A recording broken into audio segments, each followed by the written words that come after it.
ಪ್ರಾಯೋಜಕರು ಸಾಮ್ರಾಟ್ ಶಿಗೆಕಾಯಿ ಪೌಡರ್.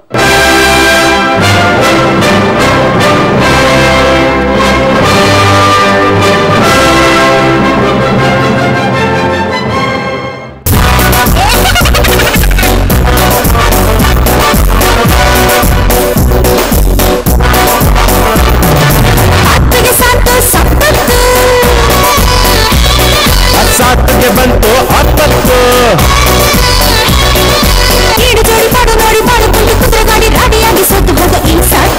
ಬಡ್ಡಿ ಬಡ್ಡಿ ಕೂಡಿ ಕೂಡಿ ಕಾಡಿ ಕಾಡಿ ಮಾಡಿ ನೋಡಿ ರಾಡಿ ಮಾಡಲೇಡಿ ನೋಡಿ 20 ಸಾತ್ಗೆ ಬಂತು ಆಪತ್ತು ಕಂಡ್ಕೊಂಡ್ಯ ಆಪತ್ತು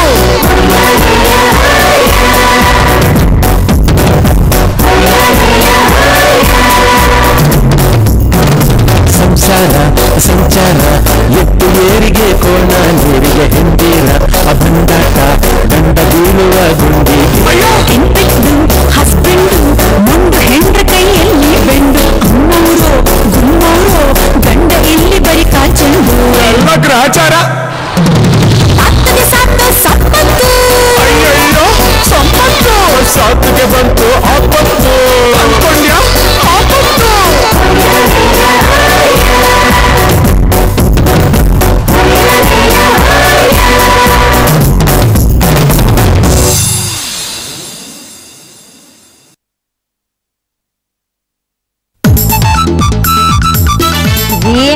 ನೀವ್ ಎಷ್ಟು ಒಳ್ಳೆಯವರು. ಬಟ್ಟೆ ಒಗೆಯೋ ದುಡ್ಡನ್ನ ಬಟ್ಟೆನಲ್ಲೇ ಬಿಟ್ಟಿರ್ತೀರಾ. ಮರೇ ಈ ದುಡ್ಡು ನಂದು ಕಣೆ. ಇರ್ಬೋದು, ಬಟ್ಟೆನಲ್ಲಿ ದುಡ್ಡಿದ್ಮೇಲೆ ಆ ದುಡ್ಡು ನಂದು. ಇದು ತುಂಬಾ ಬಂತು ಅನ್ಸುತ್ತೆ. ಅಂದಾಜು ಇದ್ರಲ್ಲಿ ಎಷ್ಟು ದುಡ್ಡು ಇರ್ಬೋದು ನೋಡಿ? ನಾನು ಕಷ್ಟಪಟ್ಟು ಕೂಡಿಟ್ಟಿರೋ ದುಡ್ಡಿದು. ಇದ್ರ ಮೇಲೆ ಕಣ್ಣು ಹಾಕ್ಬಿಡಿ, ಇದ್ ನಂದು.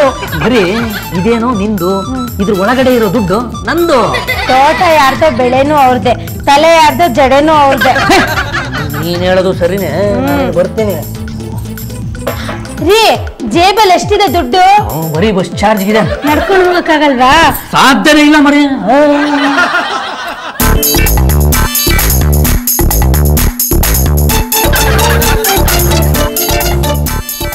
ಮರಿ ಏನ್ರಿ? ಇದನ್ನ ಯಾವತ್ತು ಹೊಡಿತೀಯ? ಕಾಲ ಕೂಡ್ ಬಂದಾಗ. ಮರಿ ಇವತ್ತು ಅದಕ್ಕೆ ಕಾಲ ಕೂಡಿ ಬಂದಿದೆ. ಹೇಗೆ? ಗುರಿ ಬಿಸಿಲಲ್ಲಿ BTS ಬಸ್ಸಲ್ಲಿ ನಾನು ಹೋಗಿ ಬರ್ತಾ ಇದ್ದೀನಿ ಕಣೆ. ಒಂದು ಸೆಕೆಂಡ್ ಹ್ಯಾಂಡ್ ಸ್ಕೂಟರ್ ಇದ್ರೆ ನಾನು ಆಫೀಸ್ಗೂ ಹೋಗಿ ಬರ್ಬೋದು, ನಿನ್ನ ಮಾರ್ಕೆಟ್ಗೂ ಹೊತ್ಕೊಂಡು ಹೋಗ್ಬೋದು. ಅದಕ್ಕೆ ಒಂದು 5,000 ರೂಪಾಯಿ ಇದ್ರೆ ಕೂಡ. ಅಷ್ಟೊಂದು ದುಡ್ಡು ನನ್ನ ಹತ್ರ ಎಲ್ಲಿದೆ? ಮರಿ ಈ ಉಂಡಿನಲ್ಲಿ ಇದೆ, ಬೇಕಿದ್ರೆ ತೂಕ ನೋಡು. ನಿಮ್ಗೆ ಎಷ್ಟು ಸಲ ಹೇಳ್ಬೇಕು? ಇದ್ರಲ್ಲಿರೋ ದುಡ್ಡು ನಿಮ್ದಲ್ಲ, ನಂದು. ಹೋಗ್ಲಿ, ಒಂದು 5,000 ಸಾಲ ಅಂತನಾದ್ರೂ ಕೂಡ. ನಿಮ್ಮನ್ನ ನಂಬ್ಕೊಂಡು ಸಾಲ ಕೊಡಕ್ ಆಗಲ್ಲ. ಅಕ್ಕ, ಏನಾಯ್ತ ಶಿನಿ? ಎರಡ್ ಕಡೆನೂ ದುಡ್ಡು ವಸೂಲಾಗ್ಲಿಲ್ಲ. ಅಸ್ಲು ಇಲ್ಲ, ಬಡ್ಡಿನೂ ಇಲ್ಲ. ನಿನ್ ದಬಾಯಿಸ್ ಕೇಳ್ಬೇಕಾಗಿತ್ತು. ಬಡ್ಕೋಬೇಕು ನಿನ್ ಯೋಗ್ಯತೆಗೆ. ಮೈ ಮೇಲೆ ಜ್ಞಾನ ಇಲ್ವಾ? ನೀನೇನ್ ಮನುಷ್ಯನೋ ಮೃಗನೋ? ಕೊಟ್ ಮಾತು ಉಳಿಸ್ಕೊಳಕ್ಕೆ ಏನ್ ಬಂದಿದೆ ನಿನಗ್ ದಾಡಿ? ಶಿನಿ, ನೀನ್ ಯಾರಿಗೋ ಹೇಳ್ತಿರೋದು? ಓ, ಹಾಗಂತ ಅವ್ರನ್ನ ದಬಾಯಿಸಿದ್ದು. ಈಗ ಸಮಾಧಾನ ಆಯ್ತು. ಅದಕ್ಕೆ ಅವ್ರೇನಂದ್ರು? ದುಡ್ಡು ಕೊಟ್ಟಿರೋದ್ ಯಾರು, ನೀನಾ ನಿಮ್ಮ ಅಕ್ಕನ? ಅವ್ರನ್ನೇ ಕಳ್ಸು, ದುಡ್ಡು ಕೊಡ್ತೀನಿ ಎಂದ್ರು. ಯಾರೋ ಹಾಗಂದಿದ್ದು? ಇನ್ಯಾರೋ? ಆ ರಾಂಗ್ ಸೈಡ್ ರಾಮಣ್ಣ, ಗೋಲ್ಮಾಲ್ ಗೋವಿಂದ. ಸರಿ ಬಿಡು, ಇವತ್ ಸಂಜೆ ಹೋಗಿ ನಾನೇ ವಸೂಲಿ ಮಾಡ್ತೀನಿ. ಅದ್ ಹೇಗ್ ದುಡ್ಡು ಕೊಡೋದಿಲ್ವೋ ನಾನು ನೋಡ್ತೀನಿ. ಇನ್ಯಾವ್ದಾದ್ರು ದುಡ್ಡು ವಸೂಲ್ ಮಾಡೋದಿದ್ಯಾ? ಇನ್ಯಾವ್ದಿದೆ? ಹಾ, ನಿಮ್ ತಾಯಿ ನನ್ಗೆ 5,000 ರೂಪಾಯಿ ಕೊಡ್ಬೇಕು, ವಸೂಲಿ ಮಾಡ್ಕೊಂಡ್ ಬರ್ತೀಯಾ? ಅಮ್ಮನ ಹತ್ರ ದುಡ್ಡು ವಸೂಲಿನ? ಓ, ಈ ವಿಷಯದಲ್ಲಿ ನಿನಗ್ ಸಹಾಯ ಮಾಡ್ತಿರೋದು ಅವ್ರಿಗೆ ಆಗ್ತಿಲ್ಲ. ಇನ್ ಬಡ್ಡಿ ದುಡ್ಡು ಕೇಳಿ ನಾನ್ ಯಾಕೆ ದಡ್ಡ ಅನ್ನಿಸ್ಕೊಳ್ಳಿ? ಮರಿ, ಊರಿಗೆಲ್ಲ ಸಾಲ ಕೊಡ್ತೀಯ, ಒಂದು ವಸೂಲಿ ಆಗಲ್ಲ. ನಾನ್ ಸ್ಕೂಟರ್ ತಗೋಬೇಕು, 5,000 ಕೊಡು ಅಂದ್ರೆ ಕೊಡಲ್ಲ ಅಂತೀಯಲ್ಲ. ಯಪ್ಪ ಚಂದ್ರಮೌಳಿ, ಎಂತ ಕಾಲ ಬಂತಪ್ಪ. ಅಕ್ಕ, ಅಮ್ಮನ ಹತ್ರ ದುಡ್ಡು ವಸೂಲಿಗೆ ಅಂಕಲ್ನೇ ಕಳ್ಸಿದ್ರೆ ಹೇಗೆ? ಸೀನಿ, ಎಂತ ಒಳ್ಳೆ ಐಡಿಯಾ ಕೊಟ್ಟ್ಯೋ. ಇಲ್ಲೇ ಇರು, ನಾ ಬಂದೆ. ರೀ ಬನ್ನಿ ಇಲ್ಲಿ. ಏನ್ ಮರಿ? ನಿಮಗೆ ಎಷ್ಟ್ ಚಕ್ರದ ಸ್ಕೂಟರ್ ಬೇಕು? ಬರೀ 2 ಚಕ್ರ ಇದ್ರೆ ಅದನ್ನ ಸ್ಕೂಟರ್ ಅಂತ ಕರೀತಾರೆ, 3 ಚಕ್ರ ಇದ್ರೆ ಅದನ್ನ ಆಟೋ ಅಂತ ಕರೀತಾರೆ. ಅದರಲ್ಲೂ ನಾನು ತಗೋತಾ ಇರೋದು ಸೆಕೆಂಡ್ ಹ್ಯಾಂಡ್ ಸ್ಕೂಟರ್ ಕಣೆ. ಬರೀ 5,000 ಕೊಡ್ತೀಯಾ? ರೀ, ಏನ್ ಮರಿ? ರೀ, ಏನು ಅಂತ ಹೇಳು. ಶೀನಿ ಅವರಮ್ಮ ನನಗೆ 5,000 ರೂಪಾಯಿ ಬಾಕಿ ಕೊಡ್ಬೇಕು. ನಿಮಗೆ ಸ್ಕೂಟರ್ ಬೇಕು ಅಂದ್ರೆ ಅದನ್ನ ವಸೂಲಿ ಮಾಡ್ಕೊಂಡ್ ಬರ್ತೀರಾ? ವಸೂಲಿ ಮಾಡ್ಕೊಂಡು ಬಂದ ದುಡ್ಡಲ್ಲಿ ನಾನ್ ಸ್ಕೂಟರ್ ತಗೋಬೇಕಾ? ಅಯ್ಯೋ ಯಾಕೆ ಬೇಜಾರ್ ಮಾಡ್ಕೋತೀರಾ? ಆ 5,000 ರೂಪಾಯಿನ ನಿಮಗ್ ಸಾಲ ಅಂತ ಕೊಡ್ತೀನಿ, ಅದಕ್ಕೆ ನೀವ್ ನನಗ್ ಬಡ್ಡಿ ಕೊಡಿ. ಆಯ್ತು, ವಸೂಲಿ ಮಾಡ್ಕೊಂಡ್ ಬಂದ ತಪ್ಪಿಗೆ ನನಗೆ ಕಮಿಷನ್ ಅಂತ ಏನ್ ಕೊಡ್ತೀಯಾ? ಮನೆಯವ್ರಿಗೆ ಕಮಿಷನ್ ಕೊಟ್ರೆ ಆ ಬೆಟ್ಟದ ಭೈರವೇಶ್ವರ ಮೆಚ್ಚೋದಿಲ್ಲ. ಮನೆಯವ್ರ ಹತ್ರನೇ ಬಡ್ಡಿ ದುಡ್ಡು ತಗೊಂಡ್ರೆ ಅವನಿಂದ ಭೈರವೇಶ್ವರ ಮೆಚ್ಚುತ್ತಾನೆ? ಈ ಭಾವನೆನ ಅರ್ಥ ಮಾಡ್ಕೊಳ್ರಿ. ಸಂಸಾರ ನಿಂತಿರೋದೇ ಹೆಂಡತಿ ಮೇಲೆ, ಆದ್ರೆ ಅದು ಬೀಳೋದು ಗಂಡನ ತಲೆ ಮೇಲೆ. ಎಷ್ಟ್ ಸಲ ಹೇಳ್ಬೇಕು ನಿಮ್ಗೆ, ನನ್ ದುಡ್ಡು ನಂದೆ, ನಿಮ್ ದುಡ್ಡು ನಂದೆ. ಒಟ್ನಲ್ಲಿ ಎಲ್ಲ ದುಡ್ಡು ನಿಂದೆ. ಹೌದು ಕಣ್ರಿ, ಇದೆಲ್ಲ ಮಾಡ್ತಿರೋದು ನಿಮಗೋಸ್ಕರನೇ. ಮಧುರಾ ಅವ್ರ ಹತ್ರ ದುಡ್ಡು ವಸೂಲಿ ಮಾಡಿ ಸ್ಕೂಟರ್ ಕೊಂಡ್ಕೊಂಡ್ ಬನ್ನಿ. ಪ್ರತಿ ತಿಂಗಳು ಬಡ್ಡಿ ಕಟ್ಟದ್ ಮರಿಬೇಡಿ. ಬರ್ತೀಯೇನೋ? ದುಡ್ಡು ವಸೂಲಿ ಮಾಡ್ಕೊಂಡು ಸ್ಕೂಟರ್ ಮೇಲೆ ಝೂಮ್ ಅಂತ ಬರೋಣ. ಪರವಾಗಿಲ್ಲ, ನೀವು ಇಂಟೆಲಿಜೆಂಟೆ. ಸ್ಕೂಟ್ರು ಬೇಕಾಗಿರೋದು ನಿಮ್ಗೆ. ಇಷ್ಟಕ್ಕೂ ತಗೋತಾ ಇರೋದು ಸೆಕೆಂಡ್ ಹ್ಯಾಂಡ್ ಸ್ಕೂಟ್ರು. ಅದನ್ನ ನಾನ್ ತಗೊಂಡ್ ಹೋಗಿ ರಜ್ಜು ಗುಂಡ ನಿಲ್ಸಿ ಬಾರೆ ಡ್ರಾಪ್ ಕೊಡ್ತೀನಿ ಅಂದ್ರೆ ಹೋಗಲ್ಲ. ಇಂತ ಡಕೋಟಾ ಎಕ್ಸ್ಪ್ರೆಸ್ ಅಲ್ಲಿ ನಾನ್ ಯಾಕೆ ಬರ್ಲಿ ಅಂತಾಳೆ. ನಾನ್ ಕೇಳಿದ್ದೊಂದು ಚಿಕ್ಕ ಪ್ರಶ್ನೆ ಕಣ, ಅದಕ್ಕೆ ಯಾಕೆ ಇಷ್ಟುದ್ದ ತ್ವರ್ವೆ ರಾಮಾಯಣ ಕೊರಿತೀಯ? ನಿಮ್ಮ ಅಕ್ಕ ಮದ್ದೂರು ಒಡೆ ಮಾಡಿರ್ತಾಳೆ, ಹೋಗಿ ಚೆನ್ನಾಗಿ ದಬಾಯಿಸು. ಇದು ಒಂದು ಜೀವನನೇನು? ಅತ್ತಿಗೆ ಸಾಕು ಸಂಪತ್ತು, ಸಾಮ್ರಾಟ್ ಮಸ್ತಿ ನಿಸರ್ಗದ ಶಕ್ತಿ. ಸಾಮ್ರಾಟ್ ಸೀಗೆಕಾಯಿ ಪುಡಿ, ಶುದ್ಧತೆ ಸಮೃದ್ಧ ಪೋಷಣೆಗೆ. ಸಾಮ್ರಾಟ್ ಸೀಗೆಕಾಯಿ ಪುಡಿ. ಅತ್ತಿಗೆ ಸಾಕು ಸಂಪತ್ತು. ಸಂಪತ್ತು, ನಿನ್ ಹೆಂಡತಿ ಹತ್ರ ದುಡ್ಡು ಸಾಲ ತಗೊಂಡ್ಬಿಟ್ರೆ ಬಡ್ಡಿ ನನ್ ಜಡೆ ಬೆಳೆದ ಹಾಗೆ ಬೆಳಿತಾನೆ ಇರುತ್ತೆ. ಸಾಲ ತಗೊಳ್ಳೋರು ನೀವು, ಅದರಿಂದ ತೊಂದ್ರೆ ನನಗೆ. ಏನಾಯ್ತು? ಮಧುರಾ ಆಂಟಿ, ನನಗೆ ಅರ್ಜೆಂಟ್ ಆಗಿ ದುಡ್ಡು ಬೇಕು ಅಂತ ಕೇಳಿದ್ರೆ ಒಂದಿಷ್ಟು ಅಡ್ರೆಸ್ಗಳನ್ನು ಕೊಟ್ಬಿಟ್ಟು ಹೋಗಿ ಬಡ್ಡಿ ದುಡ್ಡು ವಸೂಲು ಮಾಡ್ಕೊಂಡು ಬನ್ನಿ ಅಂತ ಹೇಳ್ತಾಳೆ. ವಸೂಲಿ ಮಾಡ್ಪಪ್ಪ, ನಿನಗ್ ತಾನೇ ದುಡ್ಡು ಸಿಗುತ್ತೆ. ನಾನೇನೋ ವಸೂಲಿ ಮಾಡೋದಕ್ಕೆ ಅಂತ ಹೋಗ್ತೀನಿ, ಆದ್ರೆ ಅವ್ರು ಕೊಡ್ಬೇಕಲ್ಲ. ಈಗ ಉದಾಹರಣೆಗೆ ನೀವೇ 5,000 ರೂಪಾಯಿ ಕೊಡ್ಬೇಕು, ಕೊಡ್ತೀರಾ? ಅಂದ್ರೆ ನೀನೀಗ ದುಡ್ಡು ವಸೂಲಿ ಮಾಡ್ಬೇಕು ಅಂತ ಬಂದಿದೀಯಾ? ವಾಪಸ್ ಇಟ್ಬಿಡು ನನ್ ಕಾಫಿನ. ನಾನು ಅದಕ್ಕೆ ಬಂದಿದ್ದೀನಿ ಅಂತ ಯಾತಕ್ಕೆ ತಿಳ್ಕೊತೀರಾ? ನೀವು ಬಾಕಿ ಇದ್ದೀರಾ ಅನ್ನೋದನ್ನ ನೆನಪು ಮಾಡೋದಕ್ಕೋಸ್ಕರ ಬಂದಿದ್ದೀನಿ. ಅದು ನನ್ನ ಮರಿ ಹೇಳೋದಕ್ಕೋಸ್ಕರ ಅಷ್ಟೇನೆ. ಸದ್ಯದಲ್ಲೇ ವಾಪಸ್ ದುಡ್ಡು ಕೊಡ್ತಾಳಂತೆ ಅಂತ ಹೇಳು ನಿನ್ನ ಮರಿಗೆ. ಸಂಪತ್ತು, ದುಡ್ಡು ವಸೂಲಿ ಮಾಡಕ್ಕೆ ಅಂತ ನನ್ ಮನೆಗ್ ಬರ್ಬೇಡಪ್ಪ, ನಂಗೆ ತುಂಬಾ ಬೇಜಾರಾಗುತ್ತೆ. ಆಯ್ತು, ಏನೋ ತಪ್ಪಿ ಬಂದ್ಬಿಟ್ಟೆ, ದಯವಿಟ್ಟು ಕ್ಷಮಿಸ್ಬಿಡಿ ಮಧು ಆಂಟಿ. ಬಾಯಿ ತುಂಬಾ ಮಧುರಾ ಆಂಟಿ ಅಂತ ಕರಿಯಪ್ಪ. ಆಯ್ತು ಬಿಡಿ ಮಧುರಾ ಅವ್ರೆ.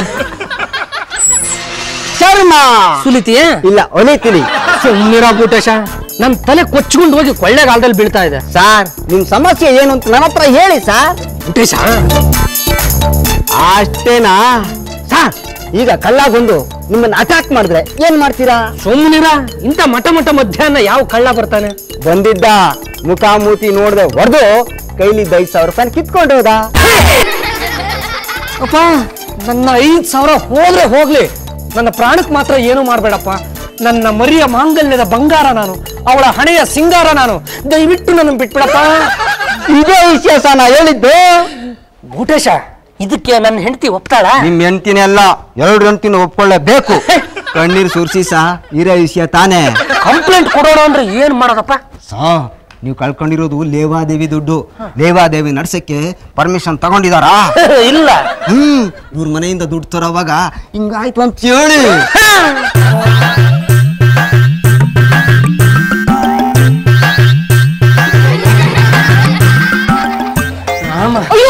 ಏನಾಯ್ತು? ಎಲ್ಲ ನನ್ನ ಹಣೆ ಬರ ಕಣಮ್ಮ. ಬನ್ನಿ, ನೀವು ಕೂತ್ಕೊಳ್ಳಿ. ಸಿನಿ ಆ ಕಡೆ ಹೋಗೋ. ಏನಾಯ್ತು ನಿಮ್ಗೆ? ಮರಿ, ನಾನ್ ದುಡ್ಡು ತಗೊಂಡ್ ರಸ್ತೆನಲ್ಲಿ ಬರ್ತಾ ಇದ್ನ, ಇದ್ದಕ್ಕಿದ್ದ ಹಾಗೆ ನನ್ನ ಎದುರಿಗೆ ಒಬ್ಬ ಕಳ್ಳ ಧುತ್ ಅಂತ ನಿಂತ್ಕೊಂಡ. ನಿನ್ನ ಹತ್ರ ದುಡ್ಡು ಎಷ್ಟಿದೆ ತೆಗಿ ಅಂದ. ನೋಡಪ್ಪ, 12 ರೂಪಾಯಿ ಇದೆ ಅಂತ ಹೇಳ್ದೆ. ಆ ಕಡೆ ಜೇಬಲ್ಲಿ ಅಂತ ಕೇಳ್ದ. ನಾನು ಸಿನ್ಸಿಯರ್ ಆಗಿ 5,000 ಇದೆಯಪ್ಪ, ಆದ್ರೆ ಏನ್ ಮಾಡೋದು, ಅದು ನನ್ನ ಹೆಂಡ್ತಿದು ಅಂತ ಹೇಳಿದೆ. ಅದಕ್ಕೆ ಅವನು ನಿನ್ನ ಹೆಂಡ್ತಿಗೆ ನಾನೇ ಕೊಡ್ತೀನಿ ಕೊಡು ಅಂತ ದುಡ್ಡು ಕಿತ್ಕೊಂಡ. ಅಯ್ಯೋ ಪಾಪ, ಅಂಕಲ್ ಕಳ್ಳ ತುಂಬಾ ಹೊಡೆದ್ನಾ? ಹೌದಮ್ಮ. ಆ ಕಳ್ಳ ಹೊಡಿಬೇಕಾದ್ರೆ ನೀವು ಕಿರ್ಚ್ಕೋಬೇಕಾಗಿತ್ತು, ಗಲಾಟೆ ಮಾಡ್ಬೇಕಾಗಿತ್ತು, ಬೆಟ್ಟದ ಭೈರವೇಶ್ವರ ಅಂತ ಕೂಗ್ಕೋಬೇಕಾಗಿತ್ತು. ಅವನ್ ಬಾಯಿ ಮುಚ್ಚು ಒದ್ದ ಕಣ. ಒಂದ್ ಪೊಲೀಸ್ ಕಂಪ್ಲೇಂಟ್ ಕೊಡೋಣ? ಬೇಡಮ್ಮ, ಎಲ್ಲ ನನ್ ಗ್ರಹಚಾರ. ಪಾಪ ಅದಕ್ಕೆ ಅವ್ರು ಏನ್ ಮಾಡ್ತಾರೆ? ಮಧುರ ಅವ್ರು ಕೊಟ್ಟು ಅಷ್ಟು ದುಡ್ಡನ್ನು ಕಳ್ಕೊಂಡ್ರ? ಹೌದು ಕಣೆ, ಆದ್ರೆ ಈ ವಿಷಯ ಅವ್ರಿಗೆ ಮಾತ್ರ ಹೇಳ್ಬೇಡ. ಹೋಗ್ಲಿ ಬಿಡಿ ಅಂಕಲ್, ನಿಮ್ಮನ್ನೊಂದು ಪ್ರಶ್ನೆ ಕೇಳೋದಿತ್ತು, ನಾನು ಆಮೇಲೆ ಬರ್ತೀನಿ. ರಜ್ಜು ಇರೇ, ನಾನು ಬರ್ತೀನಿ. ಅಯ್ಯೋ ನಿಮ್ಮದೊಳ್ಳೆ ಕಾಟ. ಏನಮ್ಮ ಪಾತು, ನಾನ್ ದುಡ್ಡು ಕೊಡ್ಲಿಲ್ಲ ಅಂತ ನಿನ್ ಗಂಡನ್ನೇ ನನ್ನ ಮನೆ ಕಳಿಸ್ಬಿಡದ? ಅಯ್ಯೋ ತಗೋಮ್ಮ ನಿನ್ನ 5,000 ರೂಪಾಯಿ. ಮಧುರ ಅವ್ರೆ, ನೀವ್ ನಮ್ಮ ಯಜಮಾನ್ರ ಕೈಲಿ ದುಡ್ಡು ಕೊಡ್ಲಿಲ್ವಾ? ಇಲ್ಲಮ್ಮ, ನಿನ್ ಗಂಡ ಬಂದು ಕೇಳಿದಾಗ ನನ್ನ ಹತ್ರ ದುಡ್ಡಿರ್ಲಿಲ್ಲ, ಅದಕ್ಕೆ ಕೊಟ್ಟಿರ್ಲಿಲ್ಲ. ತಗೋ ನಿನ್ ದುಡ್ಡು ನಿನಗ್ ಕೊಟ್ಟಿದ್ದೀನಿ. ನನಗೂ ನಿನಗೂ ಯಾವ ಬಾಕಿನೂ ಇಲ್ಲ. ಬರ್ತೀನಿ. ನನ್ನ ಹತ್ರನೇ ಸುಳ್ಳು ಹೇಳಿದ್ರ ರೀ? ನೀವ್ ಈಗ ಬನ್ನಿ, ಇಲ್ಲ ಅಂದ್ರೆ ನನ್ ಕ್ಯಾಂಡಲ್ ತರ್ಬೇಕಾಗುತ್ತ. ನೀವ್ ಯಾಕೆ ಸುಳ್ಳು ಹೇಳಿದ್ರಿ? ಲೇ ಮರಿ, ಬಡ್ಡಿ ದುಡ್ಡಲ್ಲಿ ಸ್ಕೂಟರ್ ತಗೋಬೇಕು ಅಂತ ನನಗೆ ಆಸೆ ಇಲ್ಲ ಕಣೆ. ನಾನ್ ದುಡ್ದಿದ್ದ ದುಡ್ಡಲ್ಲೇ ಸ್ಕೂಟರ್ ತಗೋಬೇಕು ಅಂತ ಇದ್ದೆ, ಅದಕ್ಕೋಸ್ಕರ ಈ ತರ ಸುಳ್ಳು ಹೇಳಿದೆ. ನಾನ್ ನಿಮ್ಗಾಗ್ಲೇ ಹೇಳಿದ್ದೆ ತಾನೆ, ನನ್ ದುಡ್ಡು ನಂದೆ, ನಿಮ್ ದುಡ್ಡು ನಂದೆ ಅಂತ. ನೀವು ಸುಳ್ಳು ಹೇಳಿ ತಪ್ಪು ಮಾಡಿದೀರಾ. ಅದಕ್ಕೆ ಸುಳ್ಳು ಶುದ್ಧಿ ವ್ರತ ಮಾಡಿಸ್ತೀನಿ ಅಂತ ಬೆಟ್ಟದ ಭೈರವೇಶ್ವರನಲ್ಲಿ ಹರಕೆ ಹೊತ್ಕೋತಾ ಇದೀನಿ. ನಾನು ಏನೇ ಮಾಡ್ಬೇಕು? ಬೆಟ್ಟದ ಮೆಟ್ಲೆ ಮೇಲೆ ಉರುಳ್ ಸೇವೆ ಮಾಡ್ಬೇಕು.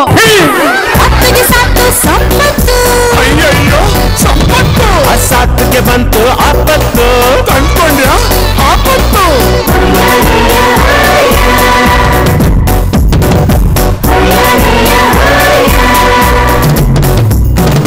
ಕಾದಾಡಿ ಬಡಿದಾಡಿ ಸಾಯುಕ್ಕಿಂತ ಶರಣಾಗೋ ಪತಿಯೇ ಹಠಮಾರಿ ಹಠವಾಣಿ ಹೆಂಡ್ರ ಮುಂದೆ ನೀ ಕುರಿಮರಿಯೇ. ರಾಮಾಯಣ ಮಹಾಭಾರತ ಆಗದ್ದೆಲ್ಲನು ಹೆಣ್ಣಿಂದ, ಈ ನಮ್ಮ ಶಿಂಗಣ್ಣನು ಹೆಣ್ಣಿನಿಂದಲೇ ಬಂತಿಂದ. ವಿಧಿ ಲಿಖಿತ.